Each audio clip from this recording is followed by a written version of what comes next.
नमस्कार विद्यार्थी मित्रांनो, पुन्हा एकदा आपल्या के नॉलेज चॅनलमध्ये तुम्हा सर्वांचं स्वागत आहे।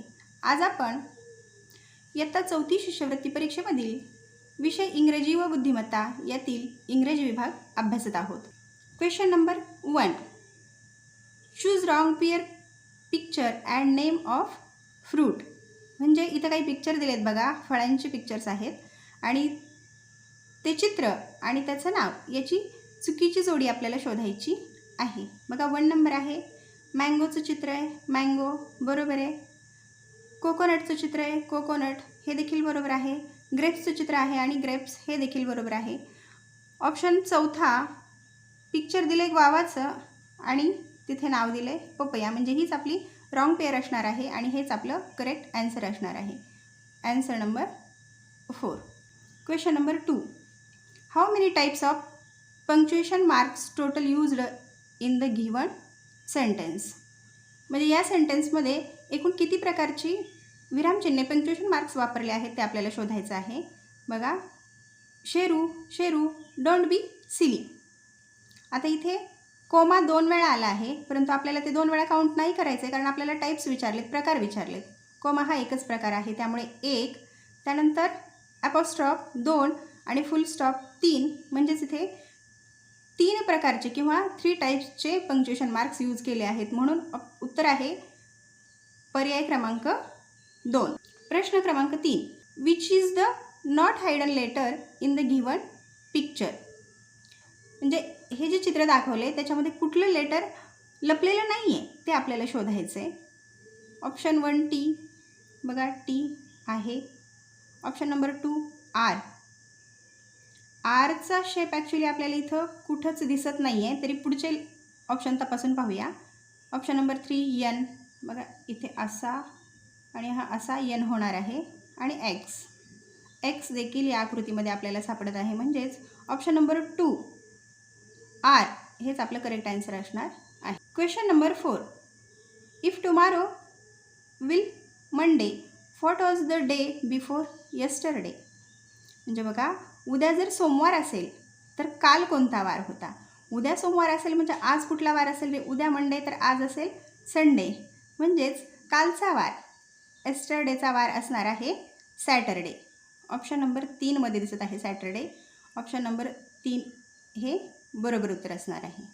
Question number 5, how many animals and birds in the picture below began with C letter. म्हणजे इथं काही ॲनिमल्स आणि बर्ड्सची चित्र दाखवली आहेत आणि त्यातून ज्या ॲनिमल्स किंवा बर्ड्सची नावं सी या लेटरपासून सुरू होतात ते आपल्याला शोधायचे आहेत। ते किती आहे? डॉग हा नाही आहे, कॅट ही गोट आहे, बुलॉक, हॉर्स, म्हणजे इथं आपल्याला सीचं किती सापडलं आहे? फक्त 1 आहे। त्यानंतर बघा, काऊ हा दुसरा झाला, तिसरा आहे क्रो हा तिसरा झाला, पुढचा टायगर आणि फ्रॉग हे काही सीने सुरू होणारे नाही आहेत, म्हणजे कॅट, काऊ आणि क्रो, म्हणजे किती सापडले आपल्याला सीने सुरू होणारे? 3। बघा ऑप्शन नंबर 3 मध्ये दिसत आहे 3, म्हणून ऑप्शन नंबर 3 हे बरोबर उत्तर असणार आहे। Question number 6, dash dash you speak English, choose the correct word for making permission. आपल्याला परमिशन घेण्यासाठी या सेंटेन्समध्ये इथे कुठलं वर्ड फिल करणं गरजेचं आहे ते आपल्याला ऑप्शन्समधून शोधायचं आहे। Dash dash you speak English, please you speak English. Please हा तर काय दर्शवितो? रिक्वेस्ट दर्शवितो, म्हणजे हे नक्कीच उत्तर नसणार आहे। डोंट यू स्पीक इंग्लिश हे देखील नसणार आहे। त्यानंतर सी आहे can, can you speak English, म्हणजे हे काय आहे? कॅन आणि मे हे 2 शब्द परमिशन दर्शवितात, परवानगी दर्शवितात, म्हणजे कॅन हा इथे योग्य बसणार आहे, म्हणून ऑप्शन नंबर 3 हे आपलं बरोबर उत्तर असणार आहे। Question number 7, how many letter should be capital in the following sentence. खालील वाक्यात किती अक्षरे कॅपिटल्स असायला पाहिजेत हे आपल्याला शोधायचं आहे। वाक्य वाचूया, Rahul and Aditya going to Pune. बघा, राहुल हे काय आहे? नाऊन आहे, आदित्य हे सुद्धा नाऊन आहे आणि पुणे हे सुद्धा नाऊन आहे। आपल्याला माहिती आहे कॅपिटलायझेशनचा रूल, आपल्याला माहिती आहे की नामाची सुरुवात किंवा नाऊनची सुरुवात त्याचं फर्स्ट लेटर हे कॅपिटल असतं. म्हणजे बघा इथे हा आर कॅपिटल असायला हवा होता, आदित्यचा देखील ए कॅपिटल असायला हवा होता आणि पुणेचा देखील पी कॅपिटल असायला हवा होता. म्हणजेच इथे एकूण 3 ठिकाणी कॅपिटल लेटर्स असायला हवे होते, 2 and 3. Second number, option number सेकंडमध्ये दिसत आहे 3. ऑप्शन नंबर सेकंड हेच आपलं बरोबर उत्तर असणार आहे. Question number 8. Choose the wrong pair of article selected for the words. शब्दासाठी दिलेले उपपद याची अयोग्य जोडी निवडा. बघा इथे शब्द दिलेत आणि त्यांच्यासाठी उपपद वापरले आहे, तर त्यातलं कुठलं उपपद चुकीच्या पद्धतीने वापरले हे आपल्याला शोधायचं आहे. ऑप्शन 1 अँड आवर हे योग्य असणार आहे. आवर एच हा जरी कॉन्सोनंट असला तरी त्याचा उच्चार मात्र अ असा होतो, आवर होतो, म्हणून त्याला अँड हा वापरला जातो, याऐवजी अँड वापरला जातो, म्हणजे हे बरोबर असणार आहे. त्यानंतर आहे अँड युनिट, हेच आपलं उत्तर असणार आहे, परंतु पुढील ऑप्शन्स तपासून बघूया. द मून, मूनसाठी द हे करेक्ट आहे आणि अँड ऑनियन याच्यासाठी देखील ओ वॉवेल आहे, परंतु ऑप्शन नंबर 2 पहा, इथे अँड युनिट आहे. युनिटमधला यू हा देखील वॉवेलच आहे, परंतु ह्या यूचा साऊंड युनिट या शब्दामध्ये य असा होतो, अ न होता य असा होतो, म्हणून इथे अँडऐवजी ए वापरणं अपेक्षित आहे. म्हणून हेच काय असणार आहे, या अँड युनिट हेच आपलं चुकीचं आर्टिकल असणार आहे. म्हणून आपलं योग्य आन्सर आहे option number 2. Question number 9. Choose incorrect pair. आपल्याला चुकीची जोडी निवडायची आहे. सॅड, सॅडसाठी हा एक इमोजी दाखवला आहे, सॅडसाठी हा योग्य आहे. त्यानंतर स्केअर्ड, स्केअर्ड मीन्स घाबरलेला. आता इथं घाबरलेला इमोजी दिसतोय का रे, तर अजिबात नाही. इथे हॅप्पीवाला दिसतोय, म्हणजे हीच आपली चुकीची जोडी असणार आहे. परंतु आपण पुढे तपासून बघूया. स्लीपी झोपलेला हा बरोबर आहे. शाई लाजाळू लाजलेला हे देखील बरोबर आहे. म्हणजे ऑप्शन नंबर 2 ही चुकीची जोडी दिसत आहे. Option number 2 is correct answer. Question number 10. Find the word that matches with given word register. खालील पर्यायातील एक शब्द दिलेल्या शब्दातील यादीशी जुळणारा निवडा. म्हणजे इथं आपल्याला शब्दांची एक यादी दिली आहे आणि तिथे या यादीशी जुळणारा, याला मॅच करणारा वर्ड आपल्याला खालील ऑप्शन्समधून निवडायचा आहे. Leaf, stem, root. बघा हे सगळे झाडांचे किंवा ट्रीचे अवयव आहेत. लीफ पाने, स्टीम देठ, रूट मुळे, आणि त्याच्याशी जुळणारा आपल्याला वर्ड इथे फिल करायचा आहे. ट्रंक, बघा ट्रंक म्हणजेच काय, झाडाचा बुंधा किंवा झाडाचं खोड, म्हणजे हेच आपलं उत्तर असणार आहे. परंतु पुढील ऑप्शन्स आपण चेक करून पाहूया. प्लॅनेट, प्लॅनेट मीन्स ग्रह, हे होणार नाही. सँड मीन्स वाळू, हे देखील होणार नाही. आणि टॉय मीन्स खेळणं, हे देखील होणार नाही. म्हणजेच option number 1 trunk is correct answer. Question number 11. Which meaningful word that is not made from word अनादर. अनादर या शब्दापासून पुढीलपैकी कुठला मिनिंगफुल वर्ड तयार होणार नाही, तो आपल्याला ऑप्शन्समधून निवडायचा आहे. बघा ॲड होणार आहे. त्यानंतर डिअर, THER असा कुठलाही मिनिंगफुल वर्ड नसतो. ॲक्च्युली त्यांच्याकडून इथे देताना हा आर नाही दिला गेला पाहिजे होता, इथे द असायला हवं, THE द, म्हणजे हा मिनिंगफुल वर्ड बनणार आहे. तरी आपण पुढचे ऑप्शन्स चेक करून पाहूया. नॉट, नॉट बघा NOT नॉट हा होणार आहे. आणि त्यानंतर नेदर, म्हणजे हा ॲक्च्युली इथे जी नाहीच आहे, या दिलेल्या शब्दामध्ये जी नाहीच आहे, त्यामुळे हाच होणार नाही आहे. म्हणजे आपलं योग्य आन्सर हे 4च असणार आहे. परंतु इथला थोडासा इश्यू आहे की THER असा कुठला शब्द नसतो, परंतु त्यांनी आर ऐवजी THE फक्त दच द्यायचं असावं बहुतेक त्यांना, म्हणून option number 4 is correct answer. Question number 12. Find the word that does not rhyme with the given words. इथे काही वर्ड्स दिलेत आणि त्याला जुळणारा राईम्स कुठला होणार नाही आहे किंवा यमक जुळणारा शब्द कुठला असणार नाही आहे तो पर्यायातून आपल्याला शोधायचा आहे. गोल्ड, होल्ड, टोल्ड होणार आहे, कोल्ड होणार आहे आणि बोल्ड देखील होणार आहे. शेवटचा साऊंड डी डी डी आहे. L D L D L D L D L D आणि एल डी. पण इथं ऑप्शन नंबर 2मध्ये 4 मात्र हा वेगळा साऊंड दाखवत आहे. त्यामुळे option number 2 is correct answer. Question number 13. Which word found before the word under. Under या शब्दापूर्वी सापडणारा शब्द कोणता. म्हणजे बघा, सापडणारा म्हणजे कुठे सापडणारा, तर अल्फाबेटिकल ऑर्डरप्रमाणे अंडरच्या पूर्वी सापडणारा शब्द किंवा वर्ड आपल्याला शोधायचा आहे. बघा, अंडर, यूच्या पूर्वी. व्ही कुठे रे, बघा हा यू हा इथे आहे. व्ही कुठे, त्याच्या पुढे जातो आहे. आपल्याला कुठला विचारला आहे, बिफोर विचारला आहे. म्हणजे व्हॅन असणार नाही, टायगर. यूच्या पूर्वी आहे म्हणजे हेच आपलं बरोबर उत्तर असणार आहे. परंतु आपण पुढचे चेक करून पाहूया. Option number 3 up, UP. हे यूच्या सोबतच असणार आहे किंवा पीनुसार ते बघा यांच्यानंतर पी येतो म्हणजे हे सुद्धा अंडरच्या पुढेच जाणार आहे, नंतर जाणार आहे, आफ्टर जाणार आहे.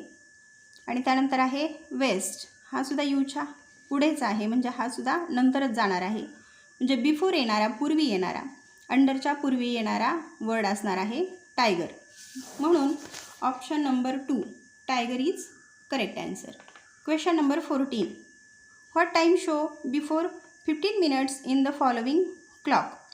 इथे क्लॉक दिलं आहे आणि त्याच्यामध्ये 9:15 वेळ दाखवली आहे आणि त्यांनी 15 मिनिटांपूर्वी किती वाजले असावेत, किती वाजले असतील असा आपल्याला प्रश्न विचारला. 15 मिनिटांपूर्वी किती वाजले, आत्ता 9:15 झाले तर 15 मिनिटांपूर्वी किती वाजले असतील. हा काटा पुन्हा इथे न्यायचा आहे म्हणजे मिनिट काटा जर 12वर आणि तास काटा 9वर असेल तर 9 वाजले असतील. ऑप्शन नंबर 1 9:30 हा नाही होणार. 2 9:15 हा देखील नाही होणार. ऑप्शन नंबर 3 9 o'clock हे योग्य उत्तर असणार आहे म्हणजे 9 वाजलेले असणार आहेत. Option number 3 is correct answer. Question number 15. Choose the correct comparison. योग्य तुलना निवडायची आहे आपल्याला. ॲज बिझी ॲज एलिफंट, एलिफंटप्रमाणे बिझी. स्नेल, गोगलगायप्रमाणे नो. आपल्याला माहिती आहे बघा, मधमाशीप्रमाणे व्यस्त ही म्हण आपल्याला माहिती आहे. As busy as bee. Option number 3 is correct answer. इथं बी योग्य बसत आहे म्हणून option number 3 is correct answer. Question number 16. Complete the motto. हा मोटो आपल्याला पूर्ण करायचा आहे. हे ब्रीद वाक्य आपल्याला पूर्ण करायचं आहे आणि त्यासाठी इथे एक वर्ड फिल करायचा आहे. Each one dash dash one. Each one book one हे नाही होणार आहे. इच वन फ्रेंड वन असं देखील ब्रीद वाक्य नाही आहे. इच वन ड्रीम वन हे देखील होणार नाही आहे. इच वन प्लांट वन म्हणजे प्रत्येकी एक झाड. जे तिथे इच वन आणि इथे या रिकाम्या जागेत प्लांट. ऑप्शन नंबर 4 हे योग्य बसणार आहे. इच वन प्लांट वन असा मोठो तयार होईल म्हणजेच option number 4 plant is correct answer. Question number 17. What kind of greeting word you like on 15 August. म्हणजे 15 ऑगस्टला तुम्ही कशा प्रकारे शुभेच्छा द्याल, कशा शुभेच्छा द्याल. Option number 1 happy new year हे तर आपण नवीन वर्षाला देतो. हॅपी बर्थडे हे वाढदिवसाला देतो. Happy independence day. Independence day means स्वातंत्र्य दिन. 15 ऑगस्टला काय असतो, स्वातंत्र्य दिन असतो. म्हणून option number 3 is correct answer. Question number 18. I can not live without water. I swim in water. Who I am. मी पाण्याशिवाय राहू शकत नाही. मी पाण्यात पोहतो तर मी कोण आहे. ऑप्शन्स पाहूया. क्रो, कावळा पाण्यात राहत नाही. ट्रीसुद्धा पाण्यात पोहू शकत नाही. ऑप्शन नंबर 3 फिश हेच याचं योग्य आन्सर असणार आहे. Option number 3 is correct. Question number 19. Which of the following is not a cardinal number. Cardinal number and ordinal number. Cardinal number means संख्यावाचक संख्या आणि ऑर्डिनल मीन्स क्रमवाचक संख्या.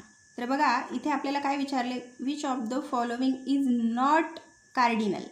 संख्यावाचक नसलेला म्हणजेच ऑर्डिनल असलेला शब्द आपल्याला पर्यायातून शोधायचा आहे. बघा 12, 9 अँड 4 हे सगळे कार्डिनल मीन्स संख्यावाचक शब्द आहेत. आणि ऑप्शन नंबर 2 9th हा ऑर्डिनल आहे, म्हणून option number 2 9th is correct answer. Question number 20, which the following is not permission. आपण मगाशी एक परमिशनवरचा क्वेश्चन पाहिला बघा. तर परमिशनसाठी जनरली मे आणि कॅन हे 2 शब्द यूज केले जातात. तर पाहूया आपण काय विचारले इथे, which the following is not permission. Permission नसलेलं सेंटेन्स आपल्याला निवडायचं आहे, ज्यामध्ये परमिशन नाही मागितली आहे ते सेंटेन्स निवडायचं आहे. Option number 1 may I come in madam, हे परमिशन असणार आहे, इथं मे यूज केलं आहे. कॅन आय हेल्प यू, हे देखील परमिशन असणार आहे. प्लीज हेल्प मी, बघा प्लीज हे आपण रिक्वेस्ट करण्यासाठी वापरतो, विनंती करण्यासाठी वापरतो, म्हणजे हेच आपलं ॲन्सर असणार आहे. परंतु चौथा पर्याय तपासून बघूया. Option number 4 may I go now, इथं देखील मे यूज केला आहे, ही देखील परमिशन आहे. Permission, permission and permission. Option number 3 is correct answer. Question number 21, choose the mismatched pair of singular and plural. Singular and plural म्हणजे एकवचन आणि अनेक वचनाची चुकीची जोडी आपल्याला ऑप्शन्समधून निवडायची आहे. ऑप्शन नंबर 1 क्लास, क्लासेस ही योग्य जोडी आहे. त्यानंतर हिअर, हिअर्स हेच आपलं उत्तर असणार आहे. परंतु पुढील जोड्या तपासून बघूया. ऑक्स, ऑक्सेन हे देखील सिंग्युलर प्लुरलची योग्य पेअर आहे. आणि मॅन, मेन ही देखील योग्य पेअर आहे. बघा हेअर, हेअर हे नेहमी एक वचन आणि अनेक वचनामध्ये हेअर असंच लिहिलं जातं, त्यासाठी यस प्रत्यय लागत नाही, म्हणून option number 2 is wrong pair. Singular आणि प्लुरलच्या संदर्भातली ही रॉंग पेअर आहे, म्हणून option number 2 is correct answer. Question number 22, choose the noun following sentence. इथे एक सेंटेन्स दिलं आहे आणि त्यातील नाऊन आपल्याला शोधायचं आहे. He lived with his wife in a little hut near the sea. बघा ही हे तर काय असणार आहे, सर्वनाम प्रोनाऊन असणार आहे, हे वर्ब आहे. आणि त्यानंतर विथ हे प्रिपोजिशन हिज हे देखील प्रोनाऊन असणार आहे. वाईफ, वाईफ हे इथं नाऊन आहे. त्यानंतर हट हे देखील नाऊन आहे आणि सी हे देखील नाऊन आहे. बघूया ऑप्शन्स. हिज हे नाही आहे, वाईफ हे आहे, वाईफ इज नाऊन. त्यानंतर हट हे सुद्धा नाऊन आहे आणि सी हे सुद्धा नाऊन आहे. पत्नी, झोपडी आणि समुद्र हे तीनही नाऊन आहेत. तर त्याच्यासाठी काही त्यांनी सब ऑप्शन्स दिलेले आहेत बघा. पहिला आहे ऑल, हे चारही नाही आहेत कारण त्यातला हिज नाही आहे. त्यानंतर दुसरा आहे ओनली ए, हे सुद्धा नाही आहे. तिसऱ्या नंबरचा ऑप्शन आहे B, C and D. B, C and D हेच आपलं करेक्ट आन्सर असणार आहे. Option number 3 is correct. Question number 23 to 24, त्यासाठी इथे एक पॅसेज दिलेला आहे. आधी पॅसेजचं व्यवस्थित वाचन करायचं आहे, त्यानंतर 23 आणि 24चे ॲन्सर्स द्यायचे आहेत. It is a very hot summers day. The king was resting in his balcony. He saw a poor man running very fast in the hot sun. Poor man thought the king. Why is he running in the hot sun? He must be in trouble. I must help him. He called his guards. Guards, bring that man to me, he ordered. Question number 23. Who was doing the rest balcony? Poor man, guards, rich man, king. बघा the king was resting in his balcony म्हणजे option number 4 is correct answer. Question number 24. Who was running very fast? Poor man running very fast. Poor man. Option number 1 is correct answer. Question number 25. Choose the correct adverb. From the following sentence. Adverb means क्रियाविशेषण. या सेंटेन्समधून आपल्याला क्रियाविशेषण शोधायचं आहे. She is not present today. Present हे काय आहे? व्हर्ब आहे. तर ह्या व्हर्ब म्हणजे क्रियापदाचे विशेषण means today. She is not present today. Present नसण्याची क्रिया कधी घडली आहे? टुडे. म्हणून क्रियाविशेषण किंवा ॲडवर्ब असणार आहे today. Option number 2 is correct answer. तर इथे इंग्रजी विभागाचे 1 ते 25 क्वेश्चन्स आपण अभ्यासले आहेत. पुढील विभाग 2 बुद्धिमत्तेचे क्वेश्चन्स सरांसोबत कंटिन्यू करूया. धन्यवाद.